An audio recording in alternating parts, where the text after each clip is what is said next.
اعوذ بالله من الشیطان الرجیم. دا د نهمې سپارې اووم درس دی او د سورة الاعراف چې اوومه سوره د 201 تر 215 آیت ورسره کولی شئ وګورئ. او قابل د یادوري ده چې دا د سورة الاعراف آخري درس دی چې دا سوره یعنی ختمه شوه، ځکه د آخري کلمې وې کمې دي. طائف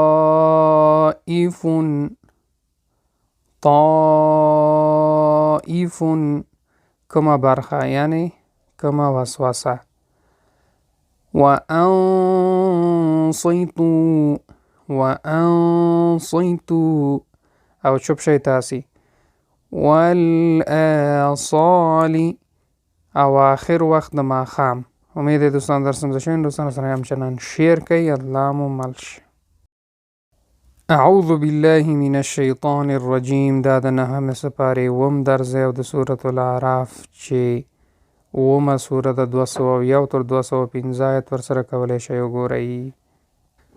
او قابل د یادوري ده چې دا د سورة الاعراف آخري درس دی چې دا سوره یعنی ختمه شوه، ځکه د آخري کلمې وې کمې دي.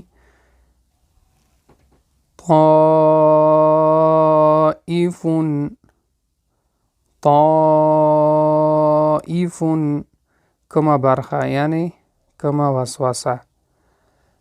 وانصتوا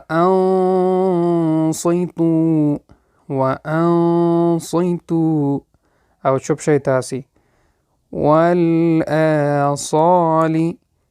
او آخر وخت د ماښام. امید دی دوستان درس سمزه شوی. دوستانو سره همچنان شیر کوي. الله مو مل شه.